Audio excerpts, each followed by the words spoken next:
50 years ago, on January 1st, 1973, Ireland formally joined the European Economic Community, today being the European Union. There are many die-hard supporters within the political circles of Ireland and Europe who will extol ardently and excessively the benefits of EU membership.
The people of Ireland are continuously bombarded by the Irish government with propaganda as to why they are lucky to be a part of the EU, for all the social, educational and infrastructural programs and funding it provides, making Ireland to look poor, under-resourced, and utterly reliant on its membership, when nothing could be further from the truth.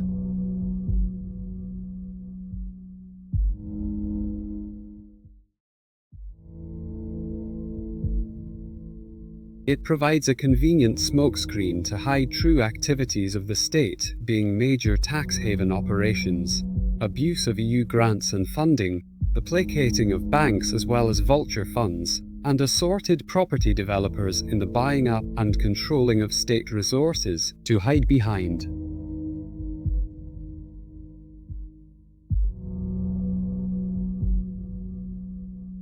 This propaganda appearing alongside practically every social, educational and infrastructural project and initiative is a ploy to lull a naive and uninformed public into a general and false sense of what the role of the EU is in the lives of European citizens, particularly those of Ireland. Anything beyond that being the business and concerns of government and affiliated professionals.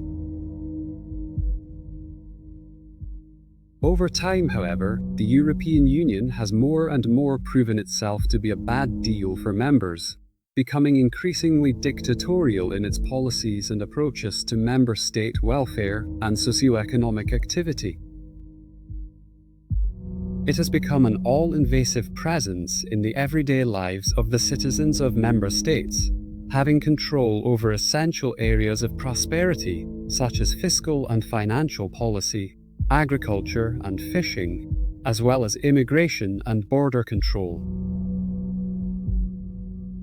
Other major areas being dictated to Ireland and member countries are that of green initiatives and objectives based upon climate alarmism, with programmes being funded in the tens of millions to have the Irish people be made accept such socio-economic conditions at the sacrifice of traditional and generational sources of income and sustenance, such as the peat industry, as well as increases in carbon tax affecting everything from farming to manufacturing, utilities and logistics.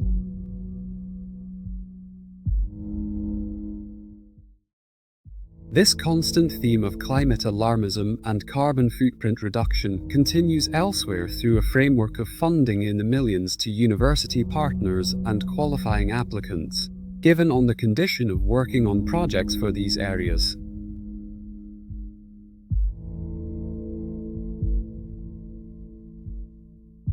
The reality for Ireland being an EU member is much the same for many others, with funding being conditional on member states meeting agreed milestones to reform their economies, in order to make intended green and digital transitions, with payment being conditional on the achievement of pledged reforms to make the overall EU economy more resilient. This has become even more so in the aftermath of COVID-19.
Given the evidence, all of the political parties, most notably Fianna Fáil and Fine Gael, down through the years, continue to give full allegiance and commitment to the European Union ideology, framework and goals, no matter the outcome or costs to national identity or sovereignty. This cross-party consensus of fanatical devotion to push the boundaries of allowing EU power come close to overstepping and overrule national legislation has revealed itself time and again in recent years, with extreme leftist and globalist ideologies taking the place of more pressing everyday concerns of housing, the family unit and standard of living for the Irish people.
And the bitter truth is that the European Parliament has done a lot of damage in Europe.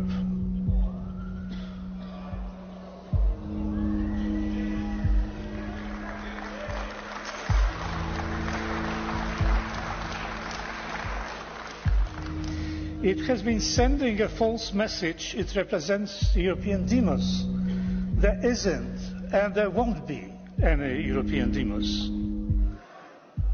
The Parliament infected Europe with shameless partisanship.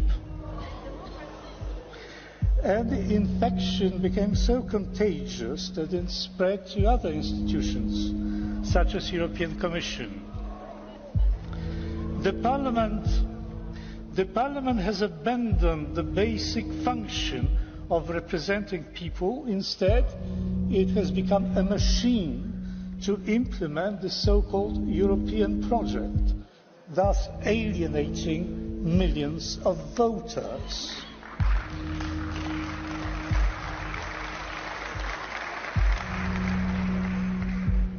The Parliament has become a political vehicle of the left to impose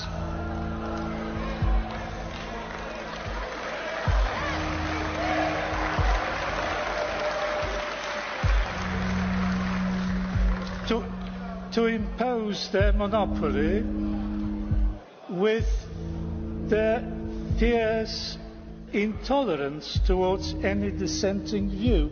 No matter how many times you repeat the word diversity, diversity is becoming an extinct species in the European Union, and particularly in this chamber.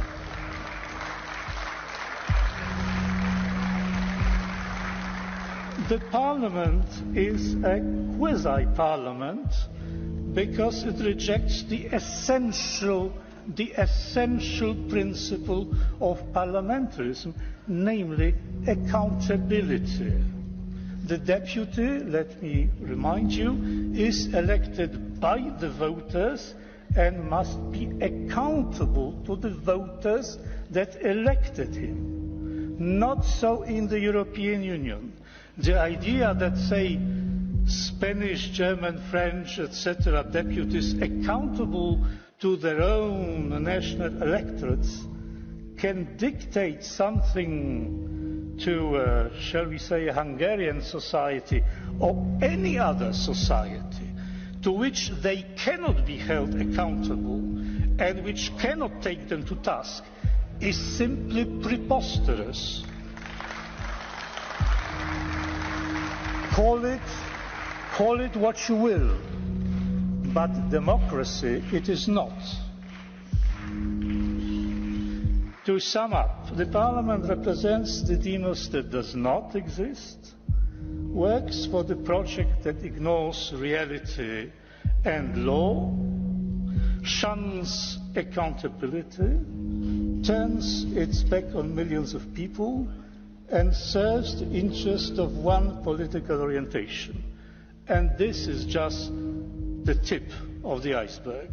Having said that, ladies and gentlemen, I rest my case.